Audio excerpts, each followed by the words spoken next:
This happened when I was studying for my master's back in 2019 at Amity University, Calcutta, India. Let me tell you a bit about myself. I am a girl, and I have recently completed my master's, and am now doing a job, and I am from India.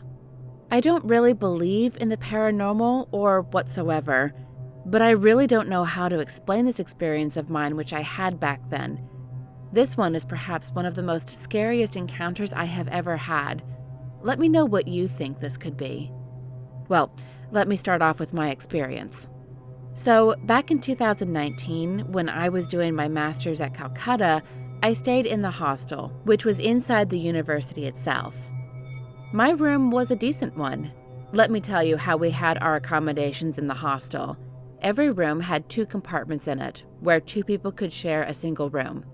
So, without further ado, let me directly come to the experience. So, it goes like this.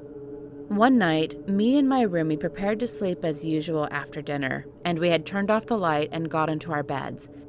We bid each other goodnight and went off to sleep. After a few hours, I was a little disturbed in my sleep because it felt like something was licking my lips. I opened my eyes a little to see what it was. To my horror, here comes the scary part of it, there was a black shadow-like figure that was sitting on the floor beside my bed and was licking my face. I was too horrified at this. I froze, and I couldn't move my hands or feet. I was there, laying motionless on the bed, watching the strange figure right there beside me. Then I saw it get up and run towards the wall and disappeared in a split second. I was so shaken by this that I just froze there, unable to move in horror. I looked at my roomie. She was fast asleep, and I didn't want to wake her up. Then, slowly, I got up and sat on my bed, imagining for a while what could have possibly happened. Then I drank some water, and went towards the shelf and took the small idol of Lord Ganesha, Hindu god worshipped in India, and clutched it tight in my hands, prayed to God, and kept the idol under my pillow and went back to sleep. I haven't really shared this experience with anyone, and whenever I think of it, it gives me the chills to this very day. Was it sleep paralysis? Or something paranormal? I don't know. All I know is, whatever it was, it's a complete mystery.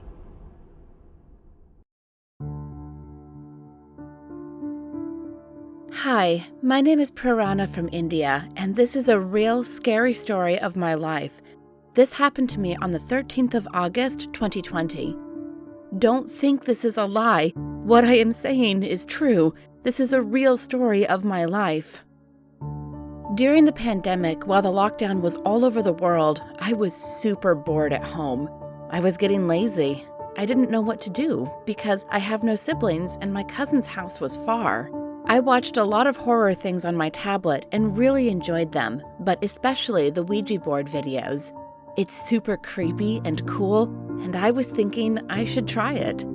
I told my dad I need it, but he just said, "No, dear, because this is so creepy, and this is a total lie, and this is also expensive," which was a real bummer because I really wanted a Ouija board. But then I got an idea. A lot of things, like games, show up in the Play Store, so maybe I can find a Ouija board app there. I first searched in mobile, but the screen is so small. Then I decided to download the app on my tablet because that has a bigger screen, right? So I downloaded it and opened the Ouija board app. I was so excited to start playing with it. There were a lot of instructions about how to talk to the spirits respectfully. For example, the instructions said to ask, "What is your name? Where are you from? How old are you?" Things like that. So, okay, that seemed easy enough. I started to play and asked the questions that the instructions said to ask, but I was so curious. So I asked, "Will you kill me?" Suddenly, the screen was covered in blood, and I was so scared that I said goodbye quickly. Looking at the reviews, I saw one of them that said, "I was playing this game, then I said goodbye immediately. I went to sleep and got up at 1:18 a.m., and I saw a figure in front of my window. I was so scared. I pretended like I was sleeping, and the figure went away. I was so scared, hoping it wouldn't happen to me, but I thought I was different. That night, I was sleeping in my bed with my mom, while my dad slept in another room to work on his computer for office work. I slept well, but woke up in the middle of the night. I looked at a clock, and it said 1:27 a.m. I thought I was safe for a moment, that I'd slept through the time the review said, and then I saw it. The review said they saw one figure, but I saw three girls. One was a small girl holding a doll, and another girl had nothing in her hand, and they were watching me. They were so scary, with big wide eyes standing in front of the door. It was locked, and I tried to wake my mom up by shaking her. I couldn't get any words out. When my mom opened her eyes, I tried to show her the figures, but they were gone. How? My mom asked in our native language, "What happened, Tobu? Why did you wake me up?" I said, "Nothing, Mom. I just saw a cockroach, and it is gone, so don't worry. Go back to sleep, Mom." She was confused at first, but went back to sleep. I barely slept all night, and when I got up in the morning, I deleted that Ouija board app and went to brush my teeth. When I looked in the mirror, I saw a massive scratch on my face. Only one scratch. I don't play horror games with my relatives or others now.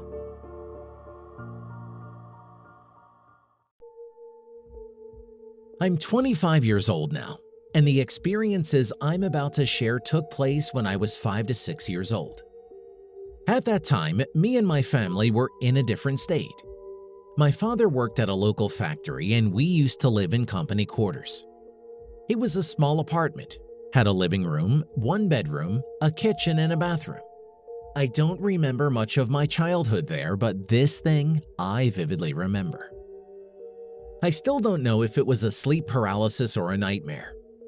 I would frequently see some people during nighttime. This only happened a dozen times if I remember correctly. I sleep with my parents. As I told earlier, we had only one bedroom. These people would just walk around or perhaps just look at me. They don't intend it to harm me or frighten me. Whenever I see them, I can't speak and I couldn't get up, but I could turn my head and move my arm. The next thing I'm about to tell you is a bit hilarious. The only thing they did to me is tickle me. Yeah, I know I might be crazy, but that's the truth. Whenever I woke up at night, I just see them there, either just walk around the room or just look at me, or sometime even give little tickles.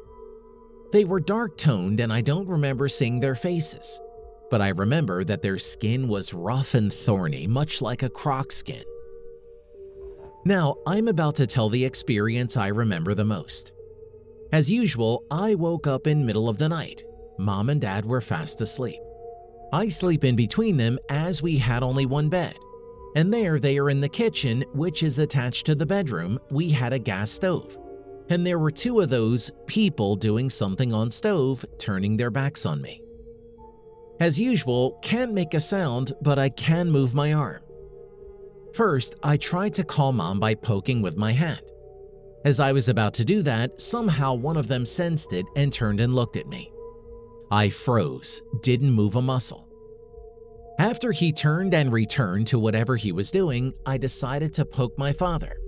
As anticipated, when I was about to do that, the same guy sensed it again and just looked at me. Perhaps he was to warn me. Then everything went black. This was one of the few experiences I remember. But I'm sure they didn't harm me in any way, but they tickled me, which I disliked. I don't think I told my parents about them. Eventually, I also called them a name. I don't know when, how, or why I came up with such a name. I clearly remember the name though. I'm not saying that here. It's in native language and actually is a childish name and embarrassed to say it here. But the name is more synonymous to false god or false holiness. One other thing I remember is whenever I see them, I was not overly fearful or panicked. On the other hand, I was desperate to make them leave as I hated those tickles. After my 6th birthday, my father got transferred to a different place and we moved to another state, and I didn't see them again. As I grew up, I came to know about sleep paralysis and lucid dreaming and accepted those as possible explanations. But something's still fishy, as I describe their bodies and feats.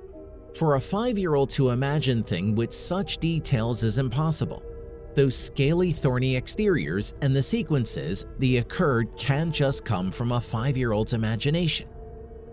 Well, I leave it for you to decide what it was. By the way, I'm still very ticklish to this day. Hypersensitive to tickles, actually.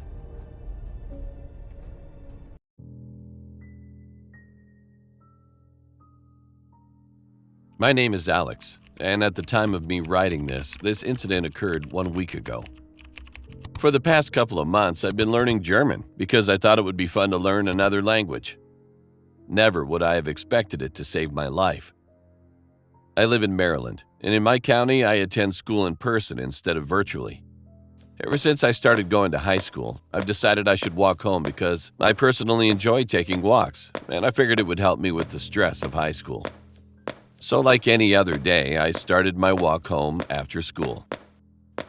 I had my earbuds in, and I was walking home mostly looking at the surrounding trees and the passing cars.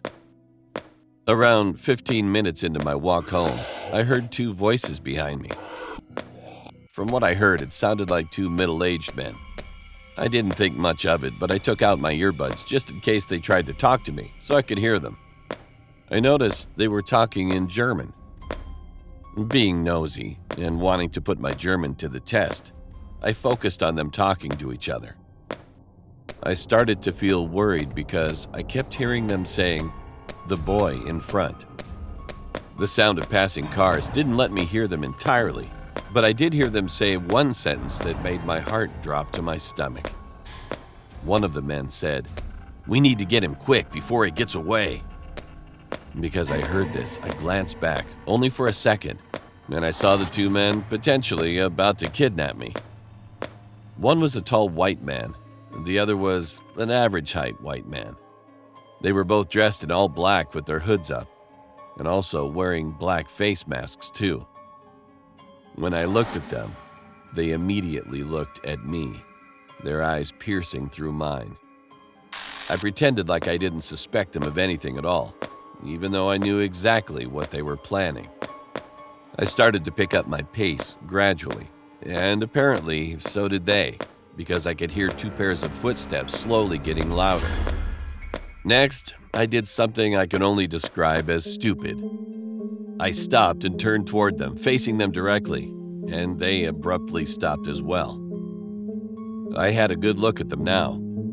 They both had their face masks all the way down, and they both had a smile stretched from cheek to cheek. The most creepy thing about the 2 was the fact that even though they were smiling, their eyes still burned right through mine. It was honestly something you would see in your nightmares. I stood as still as a statue until I heard the tall one shout in German, "Grab him now!" I immediately started bolting down the sidewalk, trying my best not to look back. However, the urge to look back was very strong. The moment I looked back, I saw the shorter one basically inches away from my face, extending his arms out, trying to grab me. That only gave me more adrenaline, and I started to run, not stopping to take a breath until I couldn't hear the footsteps anymore. When I felt safe, I looked back and I saw the tall one making an angry gesture, while the other one, instead of doing something more predictable, let out a blood-curdling scream, almost animal-like. That one really scared me, and I don't think I'll forget that one for the rest of my life. I watched them both run the opposite direction. I didn't feel safe going back home until I saw that they were out of sight. When they eventually got out of sight, I ran some more until I got back home. I immediately went upstairs because I would feel useless mentioning this to my parents because number 1, they were dressed in all black. Number 2, I had failed to get a good picture of the 2 in my head, despite seeing their faces for so long. Not to mention, I was also scared that somehow they might have found me. I sure as hell won't ever walk back home again. I don't think I'll ever forget that moment I turned around, only to see their horrifying eyes looking through me. Another thought that haunts me is, what would have happened if I didn't understand German? We're going back at least 10 years for this one, but it's something I still think about almost every dang day.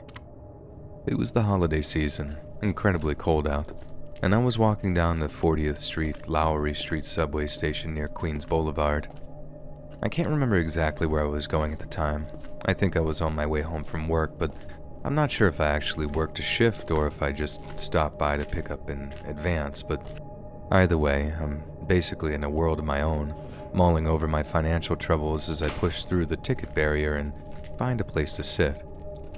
Then, some person gets my attention, but only in that New York way where you don't ever look directly at the thing, you just observe it carefully out of your peripheral vision.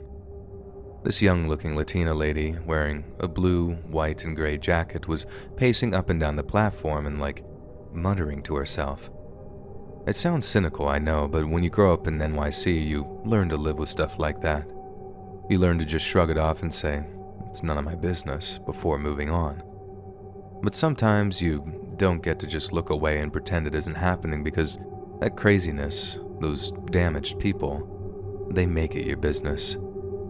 So like I said, the Hispanic girl is walking up and down, occasionally sitting down and then getting up again all erratically, and all the while, all the other passengers are just pretending like it's not happening. And then we hear the telltale sign of a train coming down the tunnel. So, just like usual, all the people taking it gradually stand up and make their way towards the edge of the platform. I remember seeing this one dude. He was some older-looking guy, and he's just minding his own business, waiting for the train to roll up. Then, out of nowhere, the girl basically runs up behind the guy and shoves him onto the tracks. The sound the crowd made is something that'll definitely stick with me for the rest of my life. You don't forget real terror like that when you hear it. But the messed up thing is, although they were screaming, no one actually did anything to help. I even remember seeing this flashing light and realizing that some dude was literally just standing there, taking pictures of the guy lying on the tracks as the train got louder and louder, and it got closer and closer. And then, as the screams reached this unbearable peak of horror, the train just rolled over the dude. I remember looking around and seeing the girl that had pushed him bolting up the stairs, trying to get as far away from the scene as she could. People were still screaming, only now some were crying while others followed the pusher up the stairs to either chase her or rushing the payphones to call 911.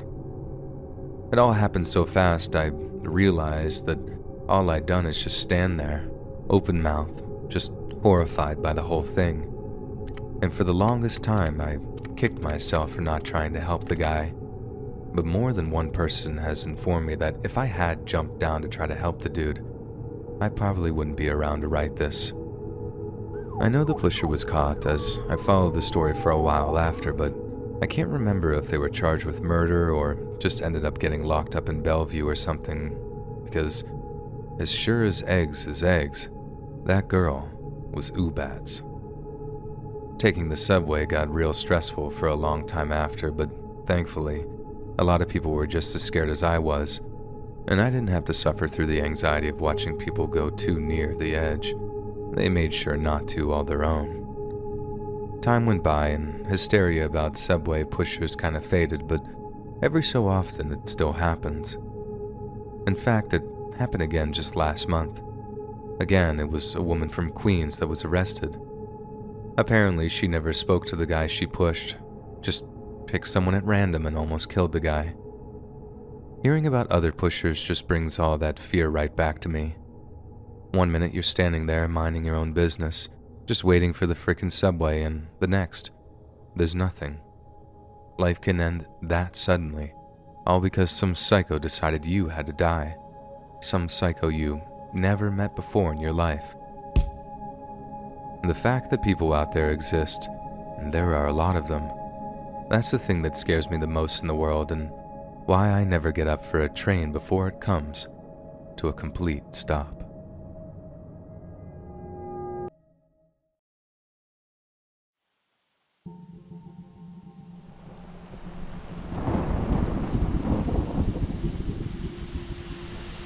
Since mid-July of 2021, China's Henan province had been affected by a prolonged period of heavy rainfall. In just 1 hour alone, weather stations in the provincial capital of Zhengzhou observed a maximum rainfall of 20 centimeters. And that might not sound like too much, but consider the fact that just 20 centimeters caused a horrifying 302 deaths. The flooding has affected a whopping 9.3 million people, and with over 800,000 of them requiring emergency evacuation. Naturally, there are hundreds of thousands of tragic and terrifying stories that have come out of Henan in the past few months, but arguably none quite as horrifying as those that emerged from the floods of July 20th. Zhengzhou is located in a semi-arid region far from China's coasts, a place where the annual rainfall averages just 60 centimeters. But on July 20th alone, 67 centimeters of rain was dumped on the city's unsuspecting populace, with the water pooling in low-lying areas and flooding many of the city's streets. Zhengzhou University's chief hydrologist, Hu Kaihong, stated the city's drainage system was built to withstand what's known as a 100-year flood, so named so because they only occurred every 100 years. Zhengzhou's metro system, on the other hand, its subterranean location making it very susceptible to the flooding, was built to withstand a 200-year flood, with its entrances built on raised platforms to negate the effects of the heavy summer rains. Yet, Hu later stated that the Zhengzhou that day was more like a 1,000-year flood, and unbeknownst to the subway system's operators, water had begun to collect in a metro yard in a low-lying area of the city. Around 6 p.m. that evening, commuters traveling to the Zhengzhou subway system were well aware of the heavy rain that had been falling, but had already been assured that the system was essentially flood-proof. Yet when all the system's trains suddenly ground to a halt, most of which did so in the network of tunnels, its passengers began to suspect that the system wasn't as flood-proof as they'd been told. Some believed it was simply a temporary fault on the line, and that the trains would resume service in due course. But after an extended period of time went by, the passengers began to grow concerned. By 6:10 p.m., just over 500 passengers were trapped underground. 500 passengers who noticed that water had begun to pool on the tracks outside their windows. They must have known that the suspension of service was connected to some kind of leak, but none could have expected how dire the situation was about to get, or the horror that would unfold as a result. Slowly but surely, over the course of the next hour or so, the water levels outside the subway trains grew higher and higher. Cell phone videos of the incident illustrate the elevating levels of concern as anxious humming grows into a crescendo of terrified cries when the waterline reaches the windows of the train's sliding doors. By that point, water had begun to leak into the train carriages themselves, and terrified passengers found themselves having to stand on the seats in order to avoid the still rising waters. By the point that it became too hard to breathe in the train carriages, the passengers knew they had to fight for their lives, and they began to break out of the trains and swim for safety. Many described the terror that they felt as they swam harder and faster than ever before, dreading the moment the water line slipped over their heads and only a lungful of oxygen would separate them from a painful death by drowning. We can only imagine their relief as they emerged at the metro system's various stations, wading their way through waist and chest-high waters as the sheer scale of the disaster became evident to them. Elsewhere in the central Chinese city, almost 100 children had to be rescued from a flooded nursery school, with Chinese state media airing footage of them being floated out in plastic tubs given to them by rescue workers. The first affiliated hospital of Zhengzhou also briefly lost power at one point, which naturally made dealing with the flood casualties extremely difficult. However, Chinese authorities were quick to add that power was restored to the hospital within just a few hours, and that the blackout didn't contribute to any of the deaths that day. The floods were such a catastrophe that an entire battalion of the Chinese People's Liberation Army was mobilized after a 20-meter breach emerged in the Luoyang City Dam. PLA High Command was apparently told that the dam could collapse at any time, and if it had, it's estimated that the breach would cause tens of thousands of flood-related deaths. Thankfully, the dam held, but for a while, Chinese social media was aflame with horrifying statuses posted by terrified flood victims. "We don't know how to swim. The whole village is about to be washed away," one person wrote, as the ruination of entire families was documented, each in less than 140 characters. Out of the 500 passengers that were trapped underground that evening, it seems a miracle that only 12 people lost their lives. But those are 12 poor souls who still should be with us today. And although we can argue back and forth on the cause of such dramatic rainfall, questions must be asked when the integrity of the city's public transport system fails so spectacularly and with such fatal results. We can only hope that the lessons of the Zhengzhou subway floods will be learned, and in 1,000 years, when the next apocalyptic rainstorm comes around, we'll be much more prepared to deal with it.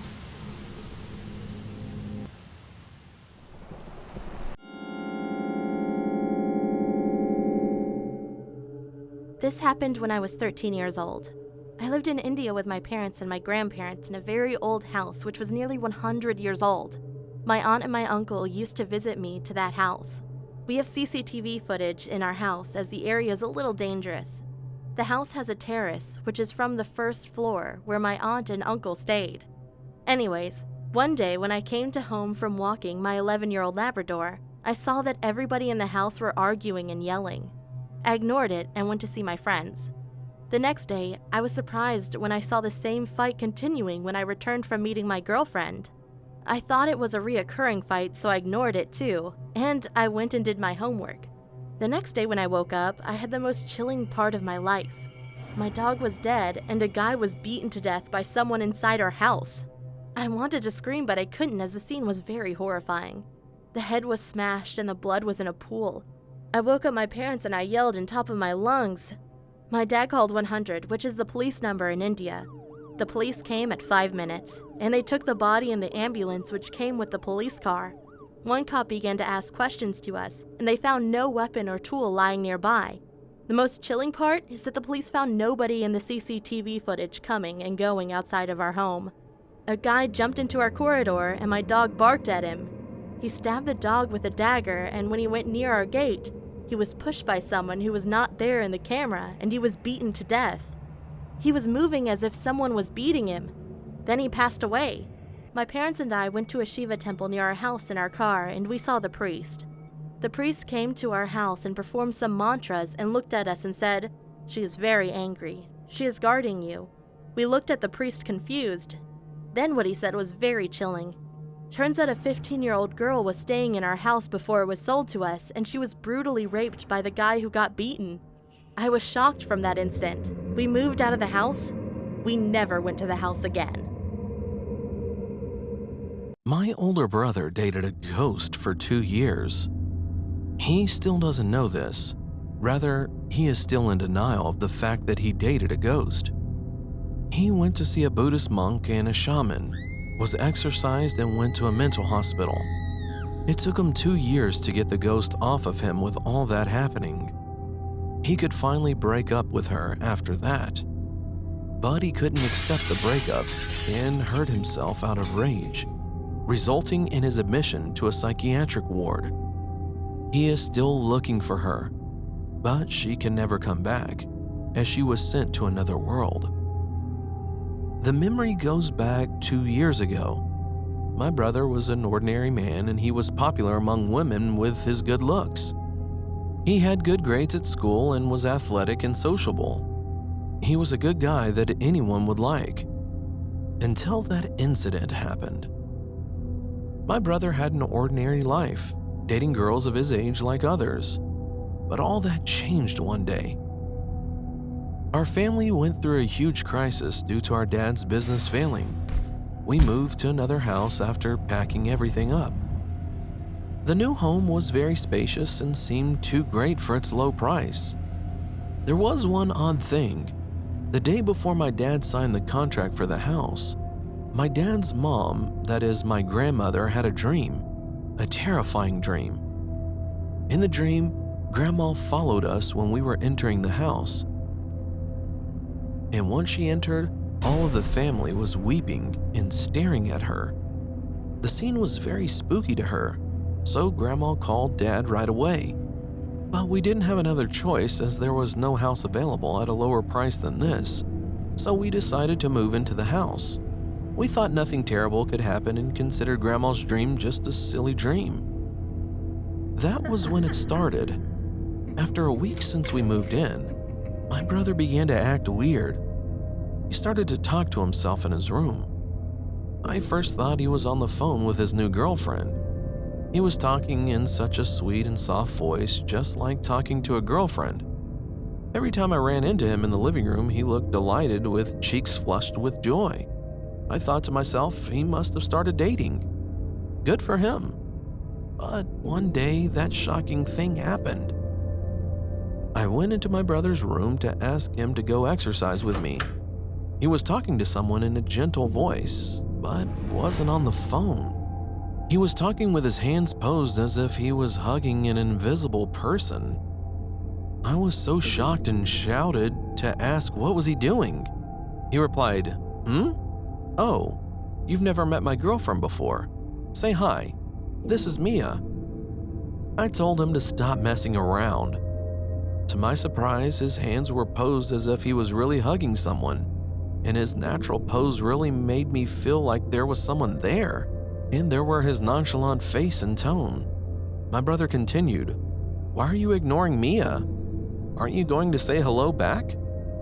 I really felt like someone else than my brother was staring at me, and even though it didn't make any sense, it felt so real that I almost thought I was the weird one.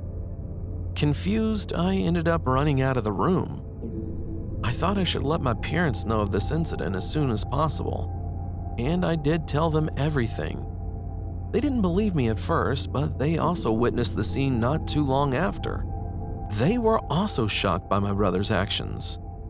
Dad lost his temper and yelled at my brother at first, but my brother wouldn't listen. My mom tried to persuade him and tried to talk to him, but communication itself was impossible. My brother was already out of his mind. After that, we have invited shamans, monks, and priests known for their powers, but all of them would just say that my brother is possessed and none of their exorcism would work. We went to several mental hospitals and psychiatrics to no avail. Strangely, my brother lost weight day by day. 3 months later, he was only left with bones like a corpse, but he still had a happy look on his face. He would always say with an empty gaze, I'm happy, so happy. Made me feel like I'd go crazy. He kissed and hugged the empty air. I witnessed that craziness with my own eyes. During that time, my brother lost more than 30 pounds of weight. I thought my brother would end up dying like this. My mom became ill in bed from the shock. It felt like the entire family would be falling apart at this rate. Finally, Dad suggested that we move to a different house. We decided to move into a tiny house. We couldn't help it because we didn't have money. The new house was so tiny that our family wouldn't have any personal space, but it was more important to save my brother's life. So we ended up moving to a new house as soon as we could. Then my brother started to lose his mind. Where's Mia? Mia's gone. In his madness, he started to throw everything around him. He destroyed the entire house. He stopped eating, and the situation grew worse. One fortunate thing was that he isn't dating a ghost anymore. It seemed like he was slowly coming to his senses.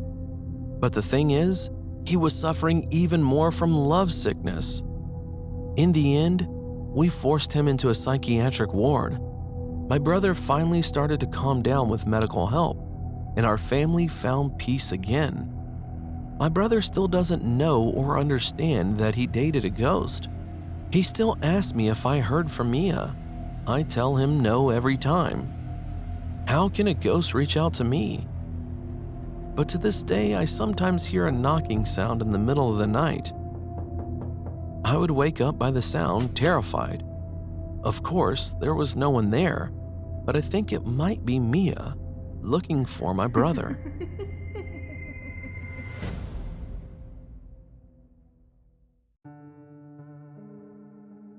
This incident is what my friend went through in person about a month ago. A body was found in my friend's car out of nowhere. One day in July, he was parking his car near his house after work. He accidentally forgot to lock the door and got off as it was. And the next day, he headed back to the car to drive and saw a man sitting in the back seat before opening the car door. Surprised, he tried to wake the man up, but there was no answer from him. Was that a drunk who slept in the wrong car? At first, he opened the car door thinking like this. However, something was weird. There was a small amount of bleeding in the man's head, and the color of his entire body was already changed. In addition, there were purple spots on his skin everywhere, a symptom caused by blood clotting. Being frustrated, he immediately called 911 with his hands trembling. The operator asked him to confirm the body, saying that the process of dispatch varies depending on whether the person is alive or dead.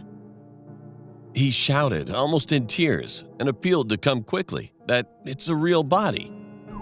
The police and CSI were also dispatched, and then they all found something strange. I mean, it was literally an odd situation. Why on earth did the utter stranger suddenly die in the back of another's car? At first, my friend was suspected and almost summoned to the police station for questioning. However, fortunately, there was a CCTV in the nearby store, and the analysis concluded that it was just an accident. Turns out that the place where my friend had parked his car that day was in front of a building, and there was a staircase in the building. On that day, the man stumbled as he came down the stairs after drinking heavily, lost his footing in an accident, and just fell down. And the camera recorded the man falling who had been having symptoms of mental illness. I understand it's totally absurd, but just as he rolled down, he grabbed my friend's car's back door handle, opened it, and entered in by accident. The drunken man was knocked unconscious when he fell and crammed in the back seat just like that. Only the door was open, and as the taxi passed by his car, the taxi driver stopped and then closed the door. And that's what the camera had recorded, the whole incident. Since it was the middle of the summer at that time, the man had died from the heat wave and was found only a half a day later. If my friend had locked the car door that day, if that man hadn't lost his footing on the stairs, if he hadn't opened the car door when he fell, and if the taxi driver hadn't closed the back door, he might have survived. For some reason, this story from my friend reminded me of the movie Final Destination. I mean, don't you think it's a bizarre death? It felt really weird. Anyway, after that, my friend thought about changing the car because he felt uncomfortable to keep riding in it where the body was found, but soon decided just to ride it. However, body fluid already had come out of the body, so we had to change the sheet.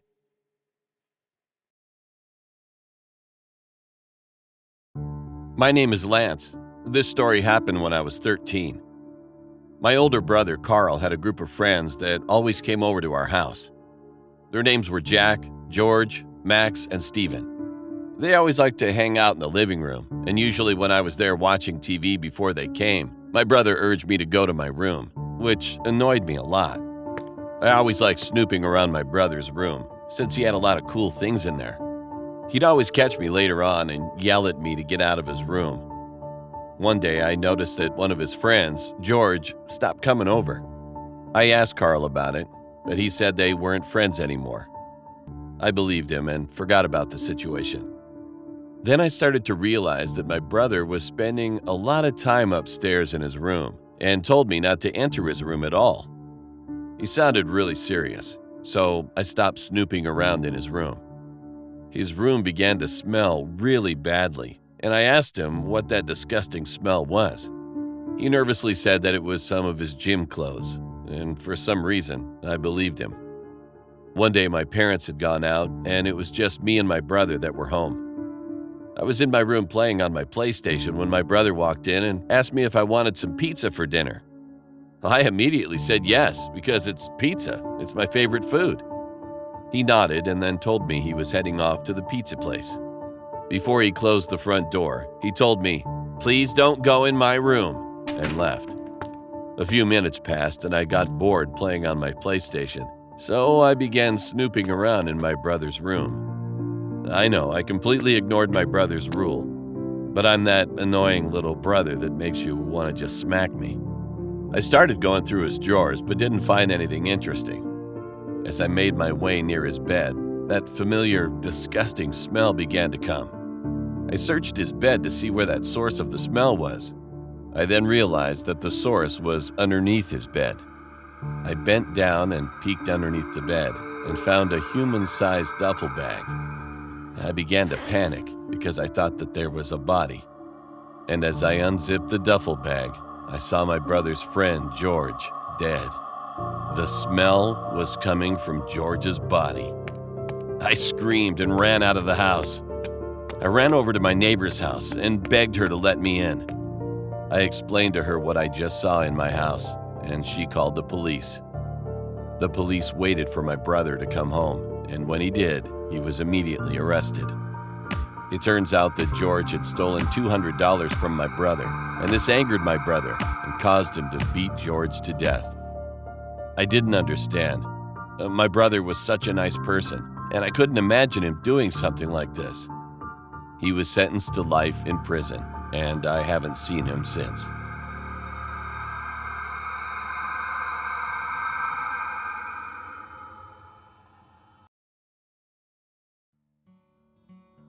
Hi, I'm Nathan. When I was 3, we moved to a 3-bedroom house. My brother was 5. We had one of the 3 bedrooms. Mom had decorated it with our toys. We had a bunk bed. My brother got the top because I was just little. Mom noticed a black stain on the carpet, so before we slept in there, she washed the carpet. My brother slept in the room first because I was still little and sleeping in my parents' room. My brother woke terrified. Having had a terrible nightmare, he said a ghost was trying to choke him. My mom hugged him and said sleep in here with us. She went to the bedroom to turn out the light that my brother had left on. She noticed the dark stain on the carpet had returned. She also felt an eerie presence in the room. She knew wasn't a person. That seemed to be warning us to stay out of this room. So she closed the door and came back to comfort my brother. The next morning, she got our toys out of that room and we didn't use the room at all. We began hearing footsteps entering and exiting the room even though the door was shut.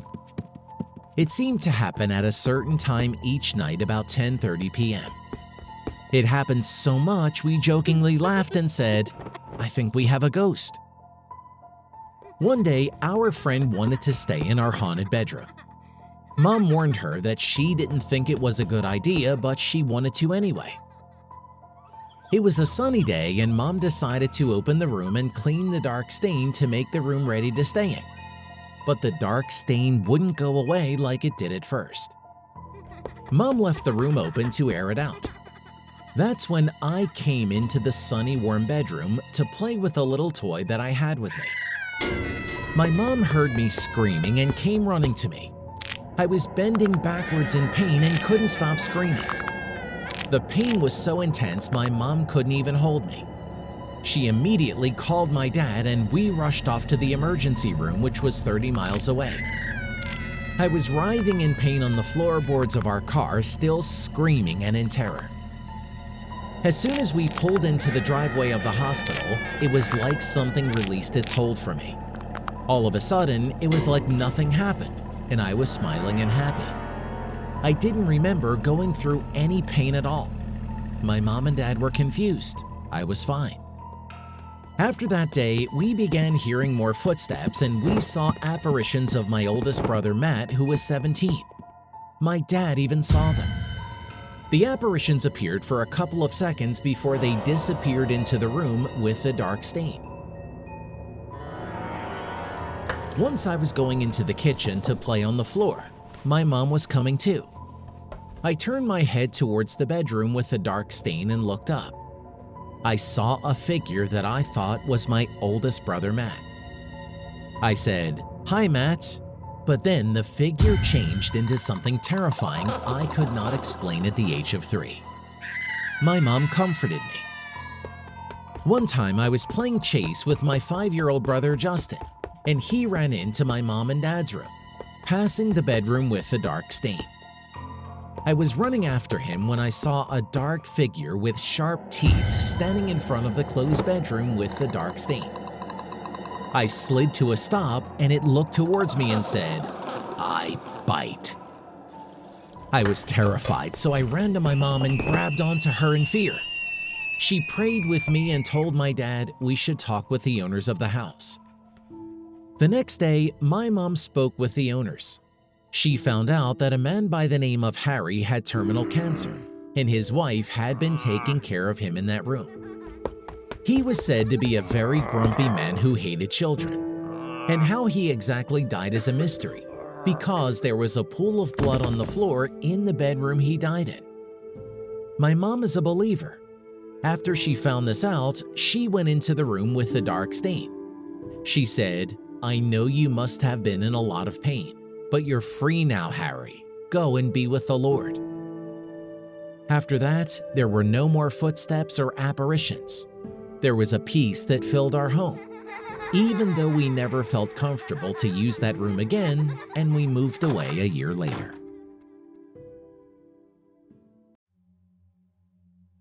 My name is Daniel.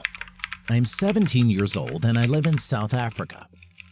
This story takes place around 2 years ago. My best friend, I don't want to mention his name for privacy, and I always get up to a lot of mischief when we're together.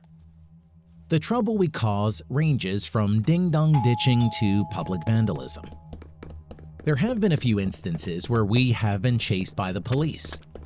My point is that we cause trouble and have fun doing it. When my friend and I were about 15 years old, we went to my aunt's farm in the Karoo. She stayed in her house, which was actually very nice, but my friend and I camped outside in a tent one night when we were braaiing, which is the South African version of a barbecue. My aunt told us about a house on top of a large hill which was abandoned and supposedly haunted, and she showed us where it was. My friend and I looked at each other, and we both knew what we were going to do the next day. We were going to investigate this haunted house. The next morning, him and I grabbed our backpacks and packed the essentials for an adventure: a pocket knife, a torch, warm clothes, some snacks, etc. We told my aunt that we were going to go for a bike ride, and she said, "Okay, just be safe and stay out of trouble. I don't want to hear any complaints from other people on the farm about your mischief." We assured her that we would behave. So we grabbed the bikes and our bags and off we went. It was a really hot day, so riding the bikes to the hill was exhausting. We were too tired to ride the bikes up the hill, so we left them at the bottom and walked up. Once we got to the top and had a clear view of the house, I felt nauseous and sat down for a while so I could rest. The house was very small, only 1 story tall. Eventually, I felt better and we walked to the front door of the house. To be honest, you wouldn't think it was abandoned. None of the windows were broken and it looked stable. We couldn't see inside though because the windows were boarded up from the inside of the house. We were really curious, so my friend and I did something very, very stupid. We threw rocks at the window so we could remove the boards and get inside. This hill was isolated, so we didn't think anyone would see us, and this house was also abandoned, so we also thought that no one would care. Once all the windows broke, we removed the boards by kicking and punching them down. And one by one, all the boards were down. I don't know why, but for some reason or other, we decided to break all the windows and take down all the boards instead of just one. It was probably just fun to break stuff as a dumb teenager. We crawled through one window, and since all of the boards were down and light came in, we could see everything very clearly. And the layout of the house was very simple. The living room was connected to the kitchen, and there was one bedroom and one bathroom. What we also saw confused us. All of the cupboards and drawers were filled with utensils, plates, bowls, pans, books, paintings, etc. Yet this place was supposed to be abandoned. Once again, my friend and I made a dumb decision. We started throwing rocks at the cupboards and emptied all the drawers and broke plates. What I'm saying is that basically, we completely trashed the place. In one of the drawers, we found cool board games, books, and cards and stuff. Then we went into the one and only bedroom in the house and found a picture of a family in the one drawer. There was an old man, an old woman, a young boy, and a young girl who was in a light green dress. She had very long dark brown hair. The weird thing was that the young girl wasn't near everyone else. The old man and woman and the young boy stood together and were smiling, but the girl was off to the left and far back. We thought that was weird. We also saw that something was written on the back of the picture.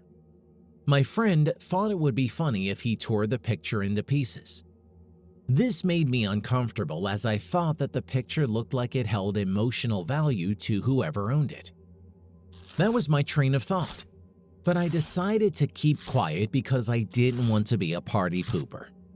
So I just said, "Go for it, dude," and laughed.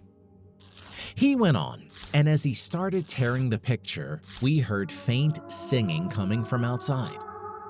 It was the voice of a girl. My friend and I both looked at each other and were both pretty weirded out. My friend told me to go to the front window and have a look. I was freaked out, so I didn't want to, but eventually my friend forced me. I slowly went towards the window and had a look. There was in fact someone outside, and they were singing. That was already weird, but what sent shivers down my spine was that the person singing was a young girl who was wearing a green dress. She had dark brown hair exactly like the girl in the picture. How can this girl, who was around 11 years ago, be here singing in front of me when there was a picture of her from 1977? I was frozen in fear. I snapped out of it when I heard my friend whisper to me, "Dude, what's going on? What do you see?" I turned around and crawled on all fours back to my friend, trying to be as quiet as possible. I told him what I saw, and at first he didn't believe me and said, "That ain't even funny, bro." I assured him that what I was saying was true, but he remained stubborn and said, "Take a picture and I'll believe you." I asked why he didn't look for himself, and he said he didn't want to because he was also kind of freaked out. I obliged and went back to the window. I took out my phone and opened the camera. As I was about to take the photo, she stopped, slowly turned around, and let out an insanely loud scream while pointing at me. And then she jumped backwards off the hill. I dropped my phone and ran back to my friend. I felt so nauseous that I vomited. My friend was asking, "Bro, what happened? What was that scream? Why are you vomiting?" It took me a while to get a hold of myself, and I told him what I saw, and to my surprise, he believed me. We stayed in that house for a long time, too scared to go outside in case that girl was still there. We sat there silently for about 2 hours until we heard a car drive up to the house. We heard the car door open and a loud male voice yell, "We know you two are in there. Get out before we come in." It was the cops. We didn't know what to do. We worked on a plan to get out of this mess, and we said that as the cops come through the front door, we run out the back window and go around the house and make a run down the hill. So we did. The cop kicked down the front door and we hopped out the back window. We sprinted around the left side of the house and made a beeline down the hill for our bikes. Once we got our bikes, we got away quite quickly because the cops turned off their car and had to restart it. On our way back to my aunt's house, we didn't talk once. Both of us were traumatized about the whole situation. Later that day, we talked to my aunt again about the house. She admitted that what she said about the house wasn't 100% true. Her original story was just to scare us. The house wasn't abandoned, but it just wasn't being used. She said that it was a holiday house that foreigners could rent out for their visits to South Africa, but no one used that house because everyone claimed it was haunted. It was indeed an old house that people used to own from a long time ago. An elderly couple lived there from roughly 1940 to 1977. She told us that in 1977, that elderly couple had their grandchildren stay there for a weekend. There was a young boy and young girl. The young girl had a mental illness, bipolar disorder. In reports, it is said that the girl murdered everyone in that house and then committed suicide by jumping off the hill. My friend and I stayed up all night talking about that day. We both realized that the girl we saw was the girl my aunt told us about. To this day, we have never told anyone about this story.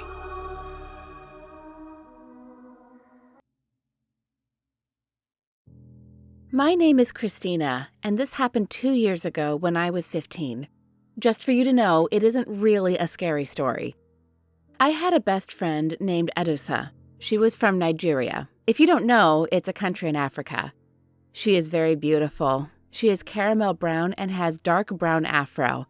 Anyway, I wasn't that pretty.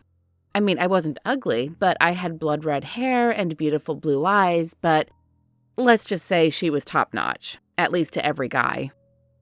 Anyway, this happened when we went to hang out. A white car stopped next to us, and a guy who was about 28 years old pulled down his window. He didn't look scary. He was actually very handsome. "Where are you pretty ladies heading off to?" he asked with a flirty grin. "None of your business," Adusa said. "What's the matter, pretty girl?" he said, looking at Adusa. Of course, it was just about Adusa, I thought to myself. "And what about you, cutie?" he said, looking at me and winked. I was blushing. This was the first time a guy talked to me when Adusa was there. I was all over him at that point, but Adusa didn't really want to talk to him. But that didn't bother me. Actually, I was happy that I had him for myself. After 30 minutes of talking, he asked us if we wanted to ride with him. "Get lost, freak," Adusa yelled, but I did want to ride with him. By the way, his car looked very expensive, so it would have been very exciting. So I told her that I wanted her to. I told her I was going to go. She tried to tell me not, but my mind was already set up. I entered the car and left Adusa behind. Everything was fine. We were just driving around, talking and laughing. It was already night, and I wanted to go home. I told him to bring me home. He nodded, so he drove and drove. After 30 minutes, I noticed he didn't even know my address, and he didn't ask for it. Where was he planning on bringing me? My naive self thought that maybe he was just going to leave me where he found me. We drove and drove until I fell asleep. I woke up by someone tying me up. I opened my eyes, and there he was, that 28-year-old guy, tying me into a chair in a basement or something like that. He noticed I was awake and started grinning. "Your friend there was really smart. You know, I would have preferred of taking her." I was confused. What are you talking about? And what are you doing?" He didn't answer, just started laughing like a mad person. What the hell did I get myself into? Not long after, there was a knocking. He stopped laughing and went up to check who was there, and then they came down with a man who was in his mid-60s. "You promised me a refugee," the man said. I was so confused. They were both talking about me and for how much the old man would buy me. I was very confused. I didn't know what I should do at that moment. Then, I heard a loud banging on the door, and then someone breaking inside the house and immediately ran towards the door and banged it open. There were cops standing there with my parents and Arisa looking all worried. Later on, Arisa told me that the phone tracker we put in each other's phones to find each other whenever we needed to know where we are, she said she used it, since I didn't answer her phone. And when she found out I was in another country, she immediately called the police. "I am in another country?" I yelled. I was so shocked. I didn't even notice we drove for so long, but I was just happy to be home, and that 28-year-old man was in jail now because he kidnapped girls and smelled them, and he did that to about 30 other girls. I am just happy that I am not one of them. He's now in prison for 8 years. I just now know that not all crazy people look crazy and that I can't trust anyone.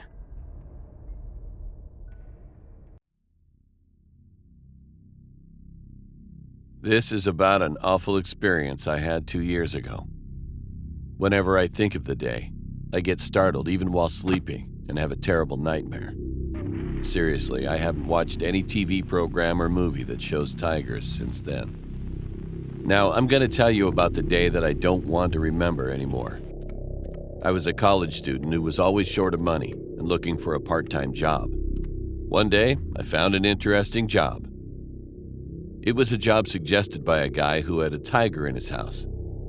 He was going to be away for several days, and therefore he needed a person to take care of his tiger instead of himself.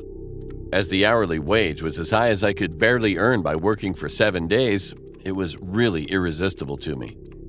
I was scared, but the tiger was to be locked up in the enclosure anyway, and what I was required to do was just to feed it, so I decided to do it. After calling him, I finally visited the house. He said the enclosure was at the backyard. When I reached the backyard, I saw a huge tiger. As I had never seen a tiger before in reality, I got overwhelmed with its massiveness and fear. It roared like thunder, and I became more terrified. The man said he was going to show me how to feed the tiger and brought huge chunks of meat to demonstrate. Watching a tiger chewing up the whole flesh and bones made me aghast. This time, he passed me the meat and told me to try. I held the meat with a trembling hand. However, all of a sudden, he opened the door of the enclosure, pushed me into the enclosure, and closed the door. Only in the blink of an eye, I got stuck in the enclosure with the tiger. Swearing and cursing in a low voice, I said, "What the hell is he doing?" I was almost in a state of panic. I wanted to scream out, but I couldn't because I didn't want to provoke the tiger in any way. The tiger walked towards me with big strides, and I thought I was gonna die. The man looked evilly at me with a sly grin.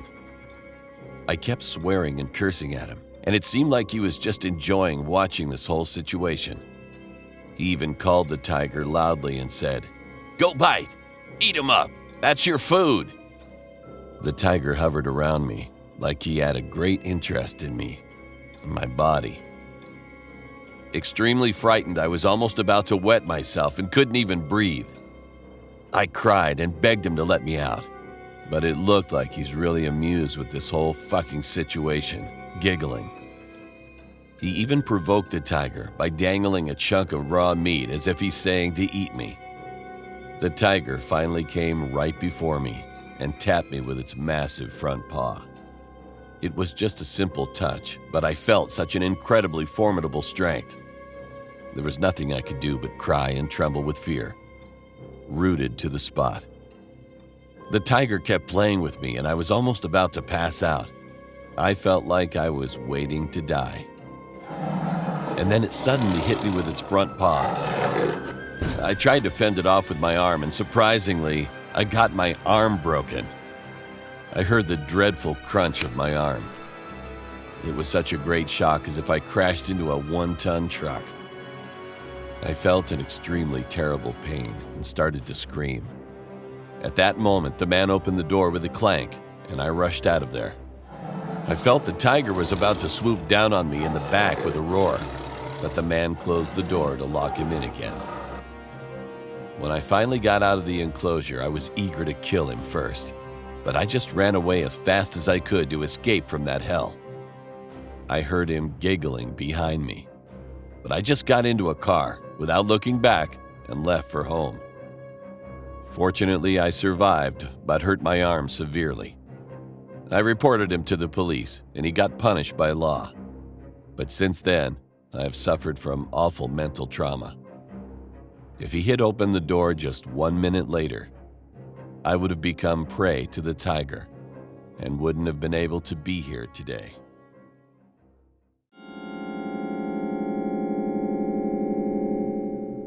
This is an unsettling story that I do not usually bring up in normal conversation, yet it's still always on my mind.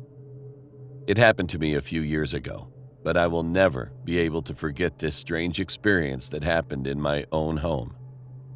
When I was a child, I was always afraid of the bathroom in my basement. Every time I walked in, I would always think that someone was hiding behind the shower curtain. I would say, "I see you," just in case someone was there, and they would be alerted. No one was there, it was all just a fear in my head. As I got older, it became a frequent habit of mine to always say, "I see you," as I walked into a room by myself. If I went to take a shower, I would say, "I see you." Come home from work, "I see you." It was all just to prepare for the slim chance that someone would be there and think that I saw them. One weekend when I was 18 years old, my parents were out of town, attending a close friend's wedding. My dad was the best man.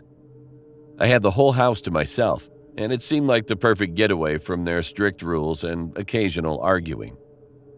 I didn't have friends to invite over, so I was always just alone, by myself. On the first night, things were upright. I binged my favorite horror movies, ordered food from my favorite Chinese restaurant, and just did classic teenage things that I enjoyed. I woke up the next morning for work, which at the time I was a delivery boy for a pizza place near me called the Bergen Beach Cafe.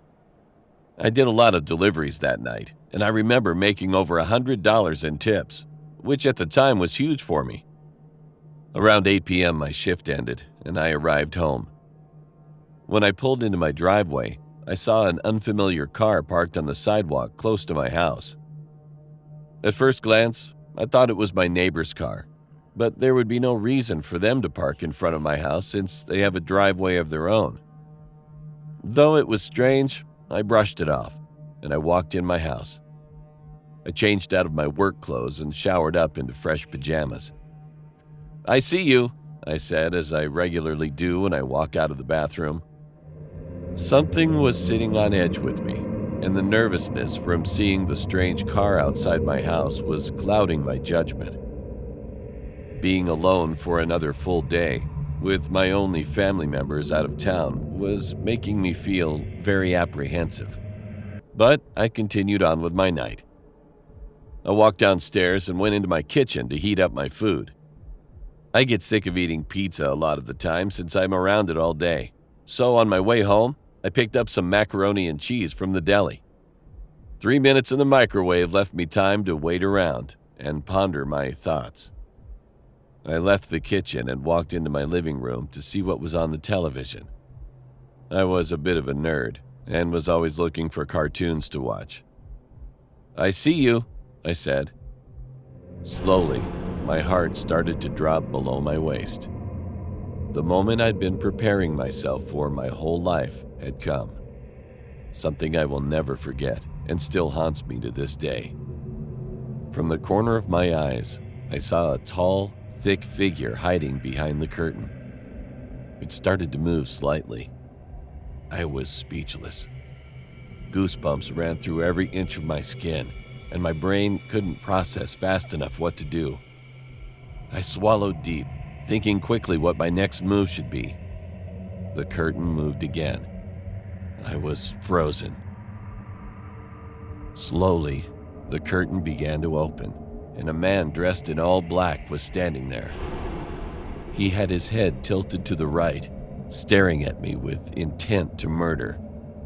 He had a Chelsea smile a fresh cut with blood still dripping down, dirty skin, and his smile was wide with eyes full of rage. "I see you too," he said in a deep, raspy voice. He then pulled out a large knife from his back pocket and pointed it at me. I started to run. He immediately followed. I sped out the door with a 10-foot lead. There was no time to close the door behind me, as it would only hold me back. When I ran outside, it was pouring rain and pitch black with only the streetlights providing light. Luckily, my neighbor a few houses down across the street was a police officer, so my first instinct was to run there. I slammed on the door, knocking hard until my knuckles started to bleed. I looked back, and there he was. He stopped chasing me, but he was right there in the middle of the street, staring at me. The same smile and same crazy eyes. Suddenly, the door opened and I rushed inside and closed the door shut with no explanation to my neighbor. I looked outside the window from his house, but I could not see any trace of the man. To this day, he could still be out there, somewhere, lurking around. Every time I think of this story, I wonder what could have happened if I never said, "I see you," whenever I walked into a room.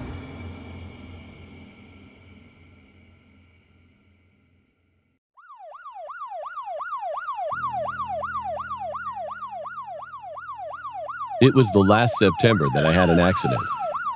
At the time, the police told my parents that my condition was very dangerous.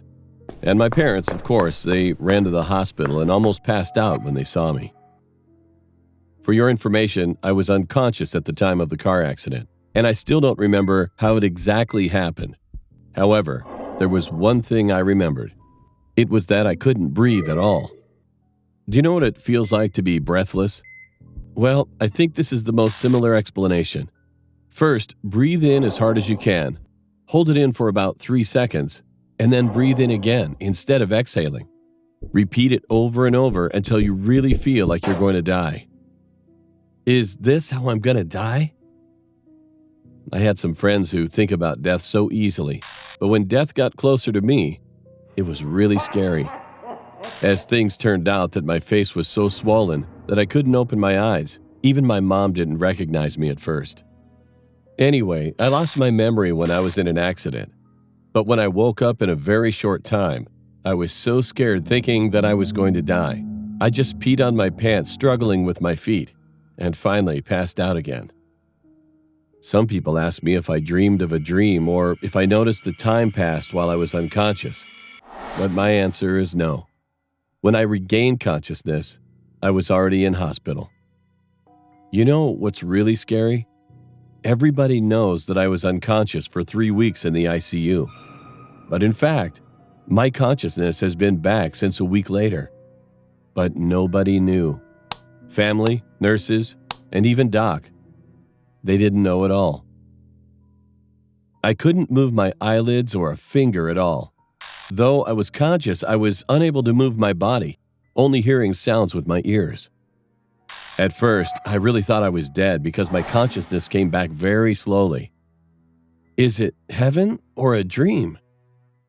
I thought so, but later I realized when I heard my mother's voice when she came to see me during visiting hours. Okay, I'm in the hospital now. I had an accident. It was just like a hell. I wanted to let them know that my consciousness had returned, but literally, there was no other way that I could do. The nurses stopped by my room 3 times a day. They opened my eyes and lit up my eyes with a flashlight to see the pupil reaction.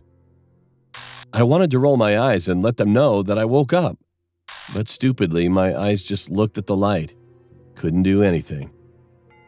I didn't even know how the days went by. I had nothing to do all day, so I just went sleep and kept waking up or being lost in wild fancies every day, which was terribly boring. If I think it's been 3 or 4 days or so, it's only been a day. Well, visiting hours were normally twice in a day, so I could confirm that the day had passed by watching my parents come and go. After that, I began to worry about my physical condition. Are both my arms and legs attached well? Is my spine okay? Dang, I realized that I had signed to donate my organs after my death about a few years ago. What if my parents agreed to donate my body, although I'm alive? I felt like I was going to have a mental illness even after I completely woke up. Furthermore, I could feel the enormous pain in my body. The most painful thing was when they drilled a hole in my throat, and the doctor also said that there was a problem with the tube in my side, that I had to rearrange it. But I was judged by the doc that I was unconscious at that time. So everything proceeded without any anesthesia. But later on, when my consciousness was restored, I realized that the intensity of the pain at that time was less than 1/10 of the actual pain. During the coma, it didn't hurt at all when they wrapped my wound. But later, I woke up. It felt like I was going to die. As you see, when you visit the ICU, you can see that the patient's condition is all clean. The nurses usually take care of everything before visiting hours in the morning. Literally, everything. That made me respect the nurses. One day, the nurses put something in a container and then injected it in my nose through the tubes. Actually, I wasn't hungry at all until then, but as soon as the food was injected into my nose, I suddenly felt hungry. I must not feel the taste because it was put in my nose, but actually, it was really delicious, and I could feel the way the food went down vividly. And that thing stops just below the chest, and it feels like something warm liquid is wrapping the area. I really love that feeling. But not long after, they sucked the food back with something like a syringe to see how much I had digested. I felt like my whole intestines were sucking up, and it really sucks. But once the food had been injected inside my body, I was excited whenever I heard the nurse shaking the can every time, because I wanted to eat it as soon as quickly. It's been about 2 weeks, and one day the doctor came in and said, "Let's wake me up." After some kind of drug was dosed, I thought I opened my eyes right after, but the doc said that I opened my eyes about an hour later. But nevertheless, the nurses were still all surprised, because no one usually wakes up in an hour. Of course, there wasn't much I could do after I opened my eyes. I was still put on a respirator and both my arms and legs were all tied up. I just kept my eyes open, moved a finger to right, talking a little bit. Just like that, I'd been given muscle relaxants for 3 weeks, and it seemed to have taken almost a month to walk again. Not only my arms and legs, but also my internal muscles were too relaxed. So it was the worst when I first went to the bathroom because I couldn't squeeze my butt at all. After a few weeks, I was able to leave the hospital. While lying down for a few weeks, I heard the nurses often gossiping about each other. So I just told my family about the fact that I was conscious. You don't want to embarrass each other, right? Well, whenever I lie on my bed before going to sleep, I keep thinking of that time. What if I can't breathe again while sleeping like this? Unfortunately, I can't sleep well since then, being scared of it.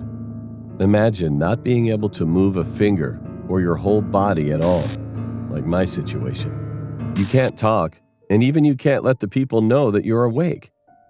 You know, hearing friends and family sob while you're lying down is much more miserable and just terrible than you thought. What most scary thing is that everyone doesn't know that you're conscious, but you are. Actually, this story isn't that great, but it's sure that this is something no one can experience easily. So I hope you guys are always careful and careful. Hi, my pseudonym is Jade. I just wanted to share my experience that transpired 5 years ago. I was a busy college student back then. It was around 8 p.m. when I finished my classes. Shortly after our last subject ended, I am excited to go home to relax. When I find it hard to catch a ride, I decided to go to the jeepney terminal, which is a couple of meters away from our university, in order to secure a seat in the jeepney. Even though I was a bit exhausted from my schoolworks, I still managed to keep myself together and continued walking. It was just an ordinary busy evening, and as I am walking my way to the terminal, I always put my earphones on to listen to some music. As I approached the terminal, I heard the jeepney barker, a person who calls for passengers, said, "Oh, hulin biya hina, Hulin biahid nata means that jeepney will be the last ride for tonight. I just laughed at the barker and told him that this would not be the last ride, but it will be the last one only for this day. Then I immediately climbed up to the jeepney. When the jeepney was already full with passengers, it then started to travel. While riding the jeepney, I am fond of looking outside while listening to music. I noticed that the views started to change. Instead of seeing city lights and buildings, it turned into a field, like we're on a rural place. The place was dark, and only the jeepney's light inside was the source of light on the road. I was confused for a moment because I thought I rode the wrong jeepney. But after I read the signage hanging inside the jeepney, I am indeed sure taking the right one. Maybe the driver took a wrong turn, or is this a kind of a shortcut? I said to myself. So I asked the driver if where he is taking us. "Excuse me, Manong, where are we?" The driver did not answer and just continued to drive. When I looked at my fellow passengers, I was shocked. They were all wearing white with some bloodstains, and their head were all missing. I could not believe my eyes. Then, out of the blue, the driver spoke. "We're not lost, miss. We are taking the right way." I was really terrified and shocked. The things can't sink in through my mind. Chills ran down through my spine. I was coldly sweating and my face turned pale. I wanted to jump out of the jeepney, but I can't move a muscle. Suddenly, I heard someone's voice out of nowhere. "You do not belong here. Go, just jump. Why are you here? You are not allowed in here." It snapped the creep out of me. Then I jumped out on the jeepney. I got scrapes on my arms and bruises on my legs as I fell on the succeeding jeepney. But I'm glad I managed to get out of it. As I stared at the jeepney that continued its journey, it suddenly crashed. The jeepney was badly damaged and blowed up. I was screaming as hard as I can for help, but then I woke up. It was just a dream. The passengers were shocked and looked at me like I was some kind of a lunatic the moment I woke up. A lady asked me if I was okay because I was sweating so much and my face turned pale. I started to panic and crying, desperately asking the driver to stop the jeepney, even if I'm still far away from home. The other passengers trying to make me calm. After causing a commotion, I immediately got out of the jeepney. As the jeepney drove off, suddenly, it was hit by a big truck. Just a few seconds, the jeepney blowed up and starting to burn. I heard loud screaming coming from the jeepney, asking for help. I could not believe my eyes for what had just happened. Then suddenly, I remembered my dream. To this day, I still cannot believe that moment. Then I realized what the barker said right before the incident. He said it was the last ride. Even though I am thankful that I'm still alive today, still there is some guilt inside me, for I did not manage to save them. I was friends with the ghost. When I was around the age of 4, I had a demon as a friend. Her name was Dorothy, and she didn't look like most ghosts I would see. She had purple hair that was always in twin braids. She wore a black dress that went down to her ankles, and her eyes and mouth were completely blacked out, and you couldn't see her tongue or teeth, just darkness and palish skin. But I was never scared of her. She protected me and my sister from a dark figure that lived in our house with us. The figure was constantly trying to kill us and drag us down to hell, but it obviously feared her, so it left us alone. But Dorothy also made people believe that I was psychotic because she would ask me to kill my classmates and random people on the streets. She also gave me really detailed ways of how to dispose of the corpse, like drowning it in acid until it became ashes, and put the ashes in a tea pitcher inside the fridge so my family would drink it. But I never ended up killing anyone, even though I hurt them and drew plans to murdering them in my drawing books. Everyone at school feared me, but I never understood why, until I got a bit older and realized how terrifying it had to be for them to sit in a room with another child trying to plan out their death. But for the most part, Dorothy was nice. She helped me laugh when I cried, and even played with me when my sister didn't feel like it. But each night, she brought me out of the house, and we walked down to a pond down the street from my house, and she would sink, telling me, "Don't worry, dear child, I will be back in the morning, but I have to go home now. but only when she said that she sounded like an adult. But any other time of the day, she sounded like a child. My mom used to believe she was an imaginary friend of mine, but I went under the bed and in the closet with her, and even creepier, I would sit in the corner of my parents' room and watch them sleep. Dorothy also taught me how to work guns when I was 5, but my parents never found out. My sister didn't know who Dorothy was for a while, but she found out when Dorothy took form of a laundry basket in her room one day and started laughing, which had my sister frozen in fear until I said, "Hi, Dorothy," which scared her even more, but she started to ease up when Dorothy started talking. "It's fine, I'm Sabrina's friend, and I want to be your friend too," in a sweet child's tone. My sister ended up being friends with her too in the end, but one day, I never got to see her again. It was the normal night for me. Walk down to the pond with Dorothy so she can go home, but this time she was crying out this black liquid, and it looked almost like her eyes were melting, and she seemed hesitant to go back but also scared at the same time. I asked her why she was crying, but she gave no response. So when we got down there for her to go home for the very last time, she said something different. She hugged me and began to sink like every day, but she said this: "Bye, my sweet child. I'm sorry, but I won't be able to see you for a while, but I will be back one day." Then she broke out in maniacal laughter and tears, but when her chin touched the water, the laughing stopped, and her face started to flake and break like porcelain, and she started screaming, and she told me to run, so I did, and I never saw Dorothy again. But I always felt bad about it because I felt like it was a child that drowned that night, but she wasn't a child. She just took form of one. I don't know when she will come back, but it's been a few years, and I've had that question running through my head for a while now.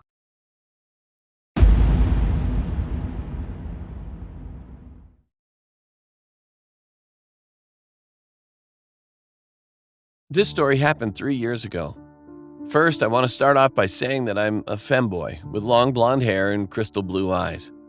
I always get mistaken for being an actual girl due to me being 5'5" and very petite. Anyway, I work the graveyard shift at Sonic's, along with 3 of my friends, which I'll name Mike, Robbie, and Charlotte for this story. We also had a shift manager that monitored our shifts and assigned us breaks and whatnot. It was around 11 p.m. and we were about to close in another hour. The shift was really slow, and there was really nothing to do other than redo everything we'd already cleaned. Our shift manager, being the laid-back woman she was, said that we could do whatever, but we would have to come back immediately if we began to pick up on orders.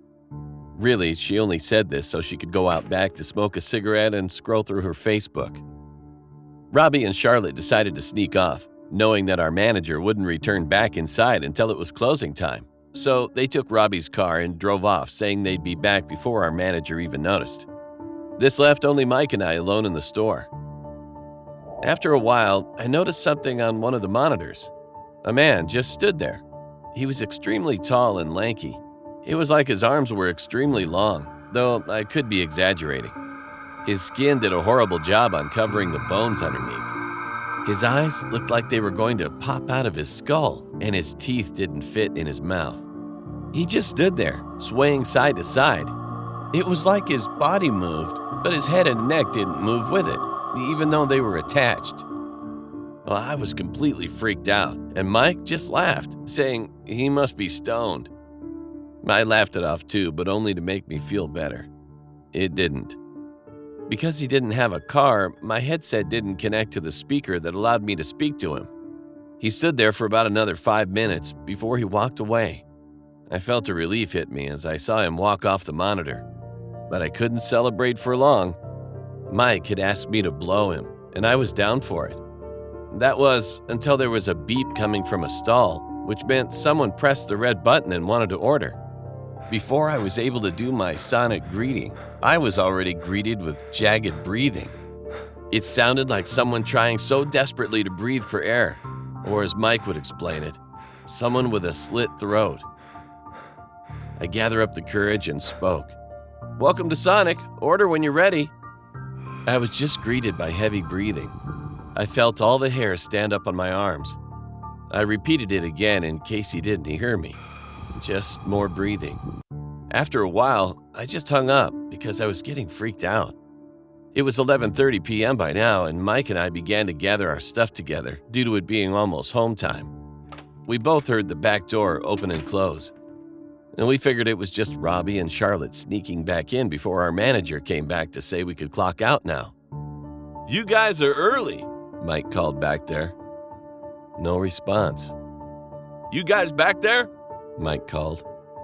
Still no response. I could see Mike getting irritated. He marched back there while saying, "Hey, I'm speaking to you guys. Mike got quiet.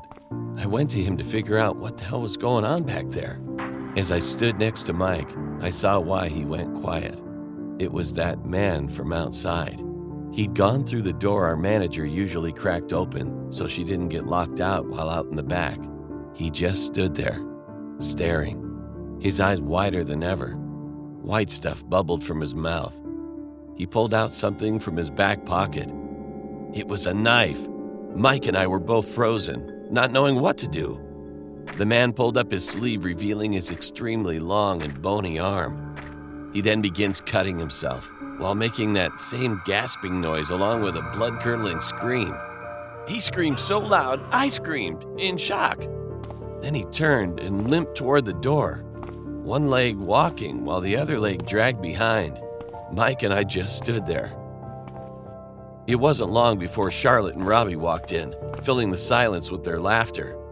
They looked at the terrified look in our eyes, and we immediately told them everything. At first, they didn't believe us, but I guess the tone and look of our faces showed we weren't lying. Soon, our manager walked in, asking if we were ready to leave. I asked if we could replay the outside tape from an hour ago, and she agreed. As we watched the tape, I was even more stunned at what I saw. There was no man in the drive-thru or standing at the stall. And the creepiest thing? Seeing me and Mike just standing there terrified, at nothing.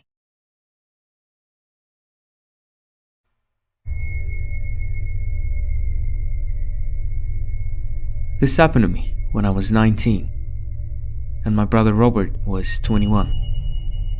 He took me to Arizona, and we had to stop at a gas station.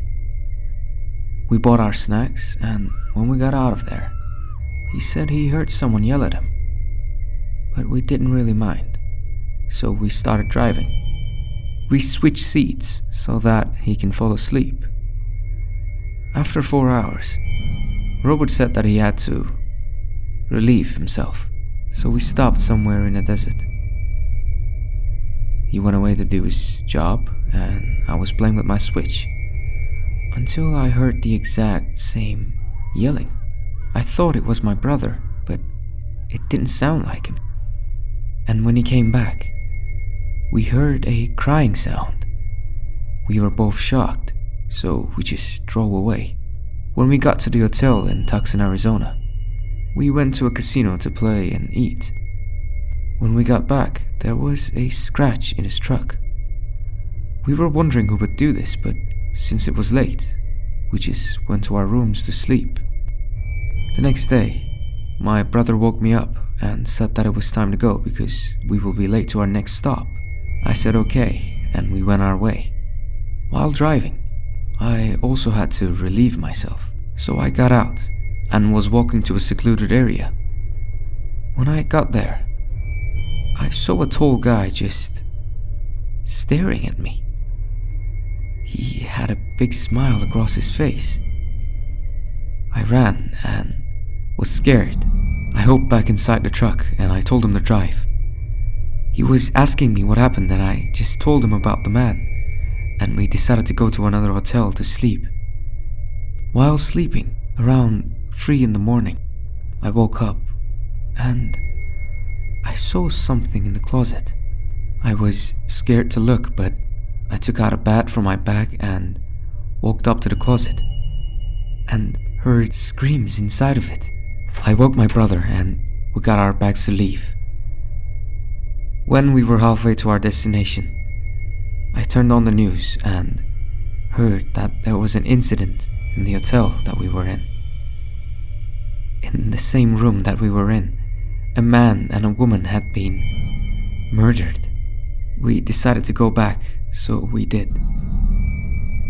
My brother asked the man what had happened, and he said that a tall man went inside the room 207 by climbing with his bare hands, and 3 hours later, 2 guys ran out, and before he said anything else, I told him what happened to us. He said after we left, a couple went inside the same room, and 30 minutes later, there was a big splat of blood on the window. So that's why he called the cops, but the man was nowhere to be found. I told myself that it was the same man that I saw, and even now, this incident still gives me the creeps.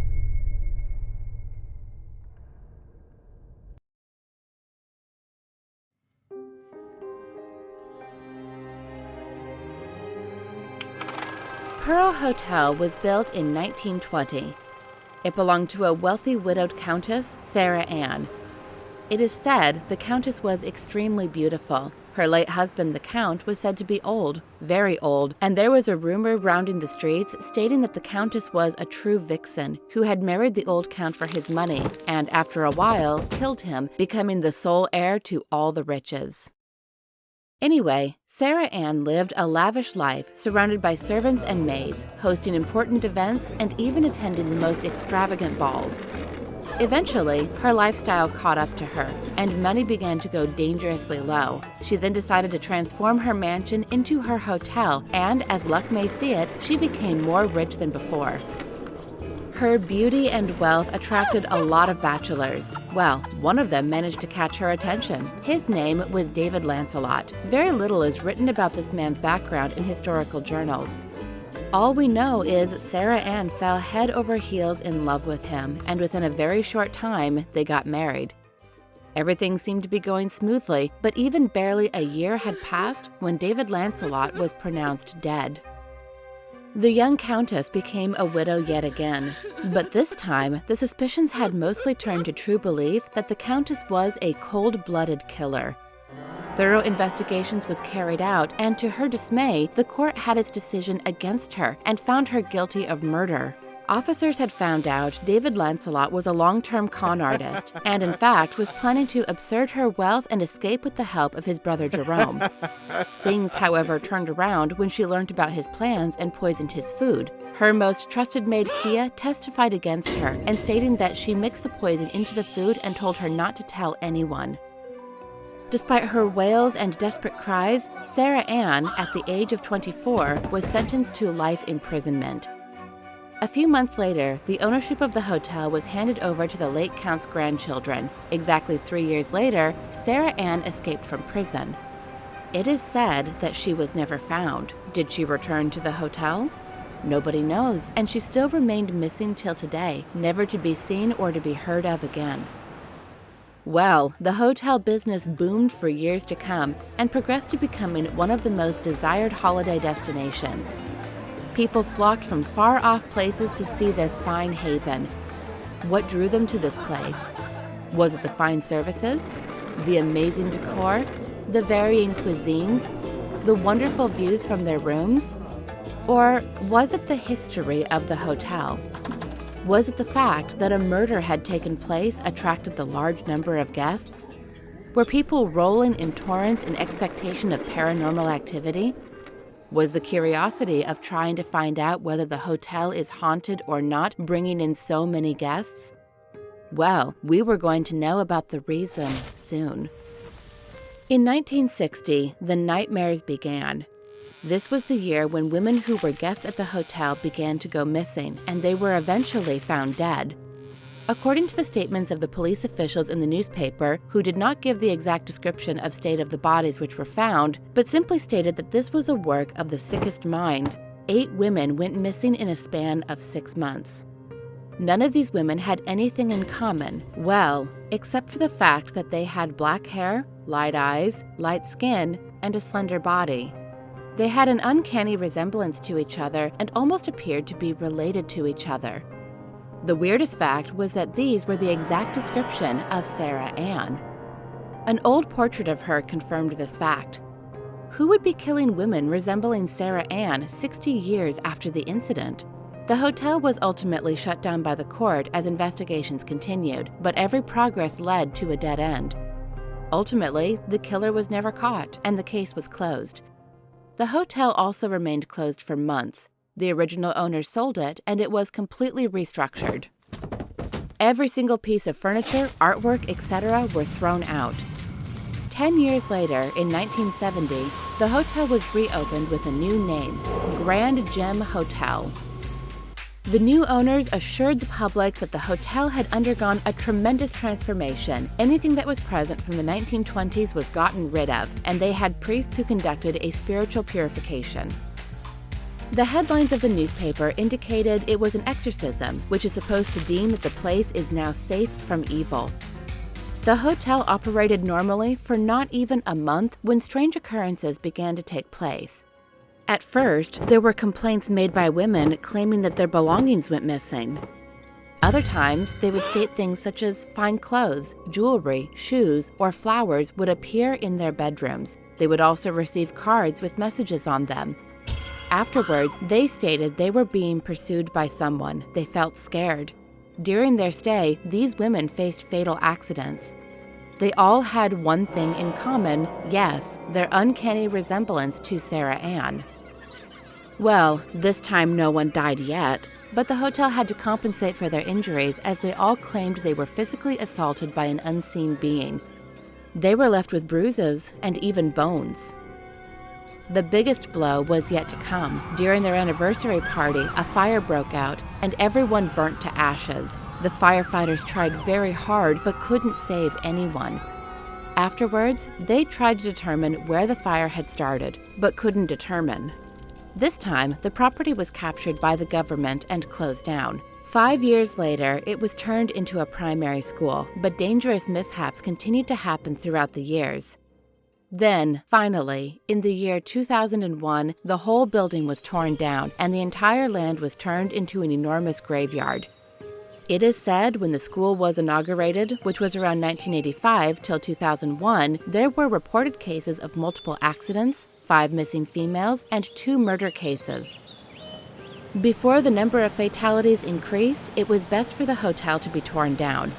From 2001 till today, there have been no such incidents. How could there be any cases? The place is now being accommodated by the dead. What do you think could have been behind all these mishaps? Some believed it was Sarah Ann herself. They said that she never left. She had been living in hiding within the walls of the hotel and became determined to punish the town people. But this theory seems highly illogical. The murders began happening 60 years after the actual incident. How could an aged woman do all this? Some say it was a fanatic serial killer who was obsessed with the history of the hotel and was living out their own sick fantasy. While others claimed that it was the ghost of David Lancelot in search of her to avenge his cruel death.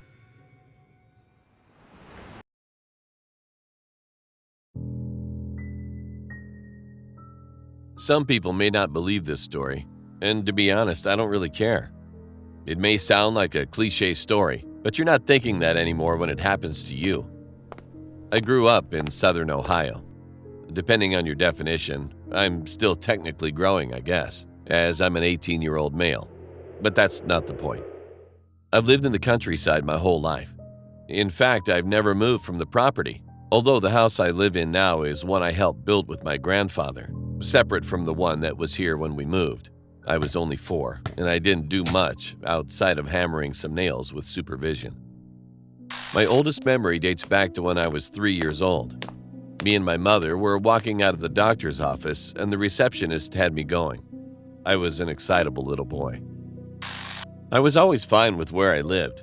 I still am, as I live there today, but there have been some incidents that have left me spooked. I guess that would be the correct word. I think the one that stands out the most was my experience with a doll I had that seemed to be based on a family friend named Big John. As the name suggests, Big John was a big dude. He stood about 6'4", and he was built like a tank. But anyone who knew him would tell you that he had a kind heart of gold. He was always dressed like a trucker, but his job was construction, if I'm correct. That's part of the reason why this experience frightens me. The doll looked almost like him, from the trucker's hat to the details in his face. Looking back on it, it's scary how much the doll looked like him. But as I was 3 or 4 at the time, that could just be my memories messing with me. The doll itself was nothing really special. It was a simple plushie doll, like those ones at Kings Island or other amusement parks, the ones modeled after human-looking characters like Superman or Batman. I'd always assumed that the doll was custom-made due to the resemblance, and I remember going to get the doll with my mom and my grandparents. As I was about 3 or 4 years old, my memory's a little hazy. I do know that I had the doll for a good few months, and all I can say now that it's gone is good riddance. The first few days, it was like any other doll. I played with it, acted like it was my friend. I would talk to it. Then things changed. One night, I had a nightmare. See, in the old house we lived in before the new one, my grandpa would always sleep on the massive couch we had. My mom and grandma would share a king-size bed in the only bedroom we had, and I would sleep in between them. And in that room, on my mother's side of the bed, I had a toy box that sat next to it. I couldn't see it if I was laying down due to my small size. As the doll was merely another toy, I would simply toss him in the toy box at bedtime, and that was that. This time was different. In my nightmare, I was being chased by the doll. It was a recurring dream. Big John's features were warped, twisted, however. His friendly smile was gone, and so was the cartoonish eyes. In their place were unnervingly wide eyes and a demonic grin, punctuated by razor-sharp sets of teeth. I'd jump from my bed and run from the bedroom, but I wouldn't make it far. The living room we had was huge, and it was connected directly to the bedroom. I would make it halfway through the living room before turning around to see if I was being chased, and then the doll was on me. Then I'd wake up. The first time I had the dream was the scariest, however. When I woke up, I shot directly up in my bed. My first instinct was to look at the toy box, where I should have been able to see the doll. But it wasn't there. I nearly screamed when I spotted the doll sitting on a chair at the foot of the bed. I know it was on the toy box the night before, because the chair that the doll was sitting on was from our kitchen table, and I'd always say, "Good night, Big John," before hopping into bed. I was scared, as all I could see was that terrifying visage from my dream. I laid back down and jerked the covers over my head. I had the belief that monsters couldn't get me if I hid in the covers, and at the time, I always went to sleep with the cover over my head, just to feel safe. So it was surprisingly easy for me to fall back asleep. I didn't have the nightmare a second time that day, but it always happened when I would go to bed for the night. Sporadically, the doll would go from the toy box to the chair, but that was never guaranteed on any day, so some days I would wake up with the doll still untouched in the toy box. Somehow, I would still play with the doll, but it eventually got to the point where I would see that demonic face on the doll instead of the friendly smile, and I'd throw the doll away from me. The only time I wouldn't throw the doll when it happened was when my grandpa was there while I was playing with it, as I usually played with my toys in the living room. Even though he had a bit of a gut, my grandfather was built like a tank. As he was only in his early 50s, it wasn't hard to see why, as he was a skilled carpenter, construction worker, and other stuff like that. All he needed was one man to help him build an entire house, and it was hard for me to feel scared in his presence. Eventually, the doll was lost. I'm not really sure how or why. Every time I try to remember, it's like it was there and then it wasn't. This may not be the scariest story, and that's not what I'm going for. But to be honest, this isn't the scariest part. A few years ago, I asked all three of them about it. I still remember how it went. Me: "Hey, do you guys remember that Big John doll I had?" Grandma: "Big John doll?" Grandpa: "What are you talking about?" Me: "You know, that old custom doll you guys got me that looked like Big John." They all looked at me funny. Mom: "What?" Grandma: "I don't remember that."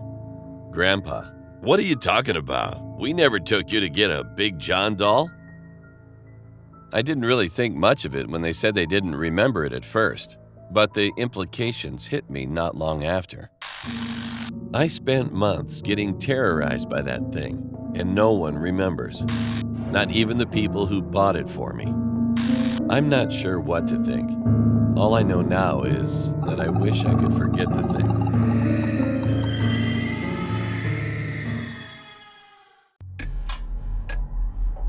My name is Mia. This story happened to my mum in the mid-90s when she was 19. My mum and her friend Becky were going out for drinks for one of their friends' birthday. So my mum offered to pick Becky up from her house and head to the bar to meet her friends.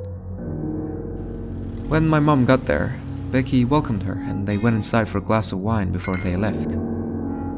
All of a sudden, my mum and Becky heard an ear-piercing scream coming from the bathroom. Becky ran upstairs to see what was wrong with her mum, and then Becky started screaming too.